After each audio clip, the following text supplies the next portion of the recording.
I'm Marty. These are my musings. Let's get rolling. For this installment, I'm going to do a little something different. I'm just going to look at one particular game. For those who have listened to our show in the past, they may know that my co-host Tony and I got into board gaming through collectible card games. The first one that we ever played was back in 2000. It was the Lord of the Rings CCG. And since then, we have tried many collectible card games and living card games.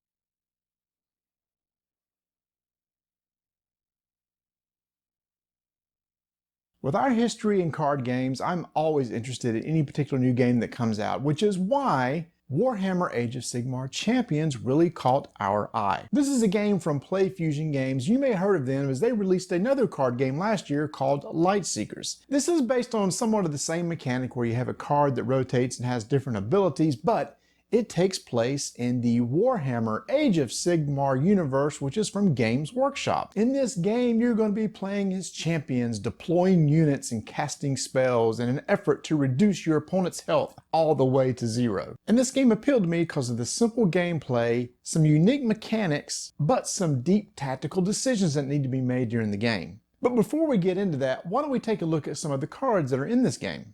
The game is released with 4 different starter packs, each based on a different faction: order, destruction, death, and chaos. In addition, they're also offering a booster box which contains 24 packs of boosters, with each booster containing 13 cards of various rarities such as common, uncommon, and rare. So let's take a look at what kind of cards are in this game.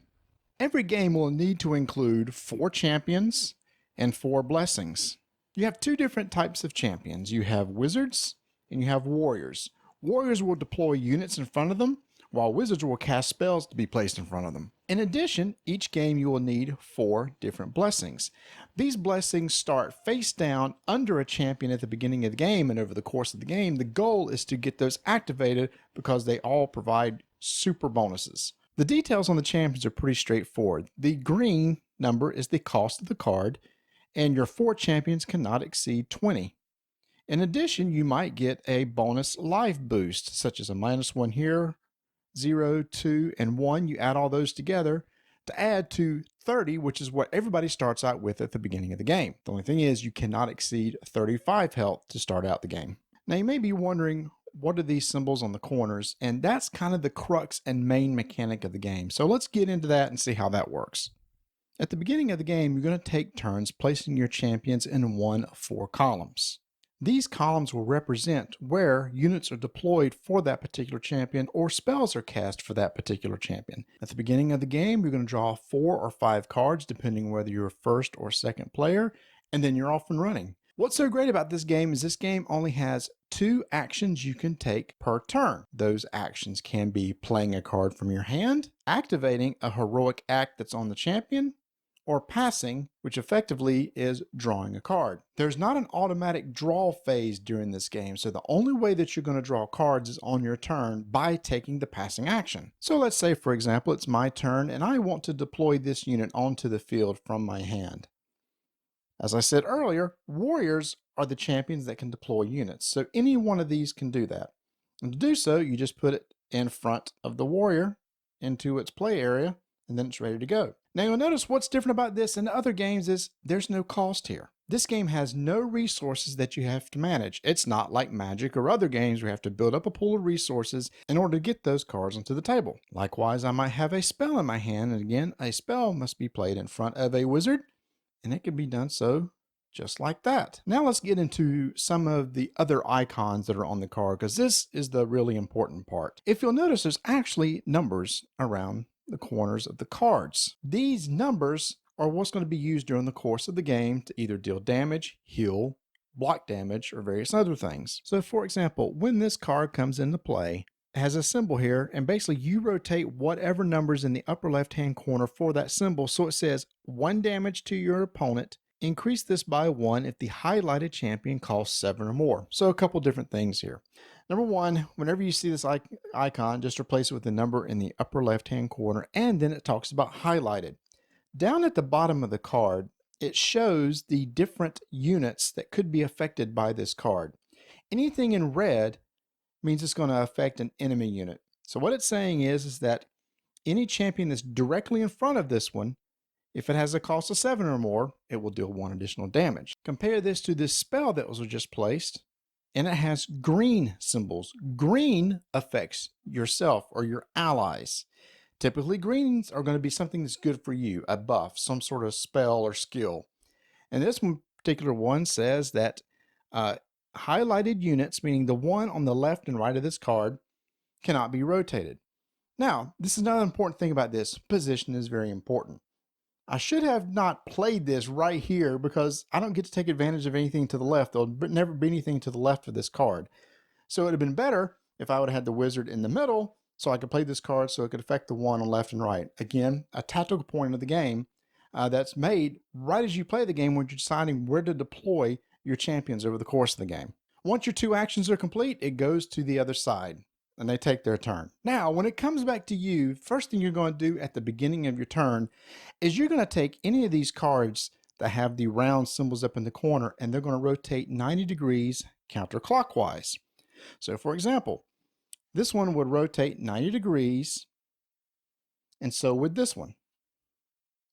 Once all the cards have been rotated, then you will resolve them. Now, this is one thing that's really kind of cool about this game. These cards will automatically leave the table at a certain point in time. Anytime that there is no symbol in the upper left-hand corner, or you've rotated a card a full 160 degrees, that card is then removed from the table and put in your discard pile. For any card that's not, you then activate its ability. So once again, this one would do another point of damage or an extra point of damage if the champion across has a cost of 7. Again, the cost is that green number right there. I would then have the chance to play 2 more cards. So let me show you a couple other different cards that are in these types of decks. One is just an ability.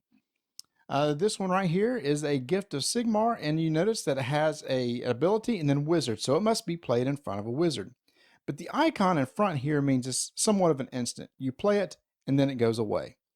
So in this particular situation right here, we would gain 1 health and increase this by 2 for each highlighted Stormcast unit in play.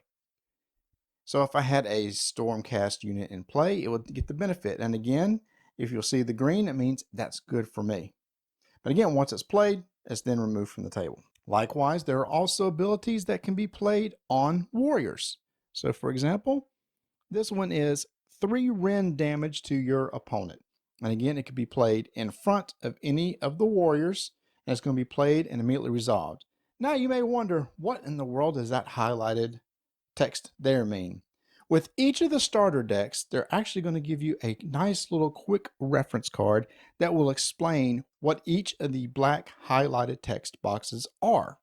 So for this example, rend means it's going to deal basically 3 unblockable damage. Each one of the factions has one of these different types of cards because each one of the factions play a little bit different. So there's a lot of different keywords, but luckily you haven't got to memorize them all because of this nice little reference card. So you'll see there's not really an attack and defense on any of these, like on many of other cards games such as Magic. Instead, it's going to come out, it's going to deal damage directly to your opponent for the goal of taking their health all the way to 0, or there might be some cards that you can play which would actually remove a card from play. Maybe a spell comes out that says remove the unit that's directly across from it, take it out of play. So then it becomes a game of timing and a game of placement. Now the last thing is you have to notice that, well, what are these icons here in this corner? They're not rounded, they're kind of squared off. What do those do? Each of these champions have quests that they want to complete, and each of these icons mean a certain different quest that they're trying to achieve. So for example, here, this red background means that what we need to do is deploy a unit at that type, which is a Stormcast type unit. So if this card was out of play, and I had this card over here come into play, I'm going to deploy this unit. It has a little magic symbol up here, and that type of icon right there that matches that right there. If I'm able to achieve this, I rotate this card 90 degrees. Next time, if I was to play another unit, once this goes out of play, and I play another one of those same units, it would rotate again. Here, if I deploy any type of unit, it will rotate one more time, And this last one is that ability card, which I showed earlier. So if I was to play an ability, if you notice in the upper left-hand corner, the icon there matches that icon. If I was to play this ability, it would finish rotating all around. The great thing about that is once that occurs, the blessing that has been put down underneath is then flipped over and resolved. Some blessings are instant. They just come out and they'll do an ability.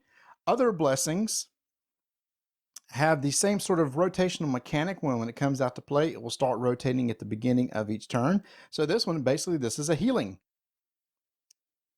Each of these champions have different types of quests that they're going to do. Some of these icons mean to remove a card, some means to heal, some means to do damage. So again, another decision point that must be made each turn. What card should I play? What champion should I put it in front of? And how can I best complete these quests in order to get all my blessings flipped over? One nice thing is they do include a very nice playmat here that when you fold it out, it has a life tracker on here. It has a description of what all the icons means, what highlighted cards are. It has areas to show where you can place your cards in the game. It has the turn order of each phase, so it explains it very well. Again, slots for where you can put your card. But have you noticed there's one thing that's I haven't shown yet, and that is tokens. There is a token that you can put on the playmat here in order to track your health, but other than that, that is it. Now that is really unique in today's card games, because if you've played any LCG games from Fantasy Flight, you know that they have tons of tokens in there. For example, there's your Netrunner tokens, or maybe there's your L5R tokens, or maybe there is, let's see, what about your Arkham Horror LCG tokens, or maybe your Lord of the Rings tokens. Tokens, tokens, tokens. So it was actually really cool to have a game that has no tokens needed, no dice needed, no trackers, no markers, except a life counter, which you can basically use to track yourself on a little app, or you can use the mat that comes along with it. So the beauty of this is 30 cards makes up a deck. You have all 30 cards in your action deck. You bring in 4 champions, 4 blessings, build your deck, go to fight your opponent. The first person whose health goes to 0 loses the game. And here are my final thoughts on the game. I typically like games that are very strategic, maybe has a little bit of meat. I mean, the last really heavy competitive game that I played was Netrunner from FFG. And if you've ever played Netrunner, you know that there's a bit of a learning curve in that game because each side plays totally different. There's a lot of terminology to learn, but it has a lot of great strategy, a lot of decisions to make, and I like the little brain burner that it brought to the table. Another competitive game I played recently a lot of was Ashes from Flat Hat Games. This one was a little bit easier to learn, but still had a lot of meat to it and a lot of strategy involved. So when I first read the rules to this game, I thought, oh boy, is this going to give me the meat and the strategy and the tactics that I really want in a game? And surprisingly, it did. The fact that you have these lanes, these 4 lanes where the champions go, and how they attack potentially across from them or whatever units highlighted means that placement on the table makes a difference. It's almost like a miniatures game where you have to be in range of a certain unit to be able to attack. Now that's different from a game, say like Ashes or Magic, where alignment on the table really doesn't matter. It almost reminds me of a Summoner Wars, or maybe Crystal Clans that recently came out, where placement on the board really does matter, except in this case between Summoner Wars and Crystal Clans, there's actually no physical board. I think this game is going to give me the type of strategy and depth that I want in the game, and I think the deck building is going to be a very important part because I get to pick my 4 champions, I get to pick 4 blessings, and then combine my 30 cards into one deck and hopefully try to synergize. And I know I talked about the not having any tokens on the table, but that is a really big deal because having played Ashes and Netrunner recently, there's a lot of tokens in those games to track. With Ashes, you got damage tokens and status tokens and exhaustion tokens and the dice to manipulate. So every time you come to a game, you got to bring all those components. Here, a deck of cards and some way to track life. The simplicity in that and the fact that I can just kind of pull this out on the table and play real quick, I can stick the deck in my pocket, another big plus for me. And I do like the universe. I'm getting into the Age of Sigmar miniatures game, so being able to play a card game in that universe was also a big appeal. The gameplay is quick. Another thing I like about it, having come from Netrunner, where a game can take a while because in a full game of Netrunner, you're supposed to play as the runner, then switch and play as the core. So you're going to spend, man, I don't know, hour, maybe an hour and a half playing one game. In this case, having a card game that I can play in 15 to 20 minutes is also a really big appeal. Now, there are a couple things that I'm still kind of worried about and concerned about. I only played the starter decks. And in my card games, I love building combos. I love putting cards together so that I know when I get them in my hand and I play them, I can have one trigger something and maybe something else come in and trigger something and have this kind of a chain reaction thing. With the starter decks, I didn't see a lot of that, and it's maybe because they're just not really built that way. But I do see it potentially could be there because with the highlighted units mechanic, I might have a card that comes in that can affect an enemy unit, another card that comes in that could boost this one ally of mine that's affecting another enemy unit and doing for more damage or something to it where I could build one on top of each other. So I'm excited to look into that and investigate to see if those type of combinations do occur. And once I break into a booster box and start trying to build my own decks and everything, I'll see if that's the case or not. Now, one potential drawback, not only to me, but to anybody out there, is this is a collectible card game. Unlike LCGs where you can go buy a pack and everybody gets the exact same pack of cards, you know exactly what you need, buy one pack, you got everything you need. Here, you're going to have to buy booster packs, or you're going to have to go onto a third-party source like eBay or your local game store and buy the cards that you want. Some people like that thrill of the chase. I know that I used to, but I also used to be a completionist, which is why I got out of CCGs, because I just couldn't afford to chase those rares and have 3 of every one so I can make sure I can build any deck I want. Luckily, over the years, both Tony and I have changed how we look at these types of games and decided, you know what, I'm not going to try to buy everything. Maybe we'll buy a booster box, split it, so we can try to get 3 of every common, 3 of every uncommon, because those are pretty cheap. And then beyond that, for any rares that we want, we'll trade with each other, find other people to trade with, or just go online and buy the cards that we want. So I'm trying to get that completionist mentality out of my head. And as long as I can do that, I think I'll be able to stick with the CCG. But again, I think that's something that you'll have to decide on your own if you're interested in this game. Now, there is one last thing about this game I hadn't even talked about: the online app. See, here's what's really cool, and this was introduced in their first game, Lightseekers. When you have a card, you're going to be able to scan that card into an app. Each card is uniquely marked by some markings on the sides of the cards, and even 2 cards who have the same name or the duplicates will have different markings, so every card is unique. So when you get your cards, you can download this app that's going to be available from PlayFusion, scan the card in, that becomes part of your library in this app, then you can play the game online. Oh, that's big, because now instead of me being able to just play with my local friends, I can play with anyone. And these cards now have multiple ways to be able to play the physical cards or scan them in and play them online. Great thing about that is if I want to build decks and play test them, I can do it. It's easy to do it online instead of actually physically putting decks together, sleeving them, unsleeving them together. Yes, you should sleeve your cards. Now, if you're not interested in buying physical cards to be able to do that, you will be able to buy booster decks or booster packs online through their app. And so you can have digital versions of the cards. But again, that's really cool that I can have a physical card and then be able to transfer that into the app and be able to play it that way. Now, people may wonder, well, what happens if I take a card and trade it? I mentioned earlier about buying cards and trading.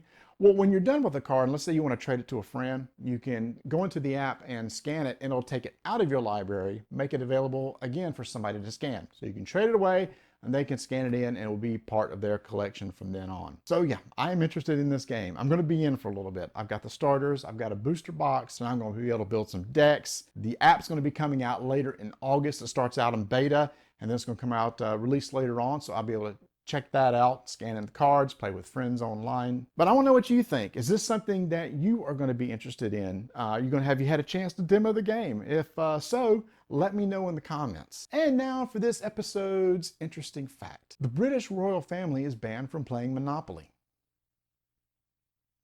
Is that a bad thing? Thanks for watching, everyone. If you enjoyed this video, please subscribe and click the notification bell. And if you want to follow us on Twitter, you can do so at Dyson Names. Join our BGG Guild 1589. Like us on Facebook. And as always, please leave comments below as I will answer every one. I've been Marty Connell. These have been my musings, and I am out.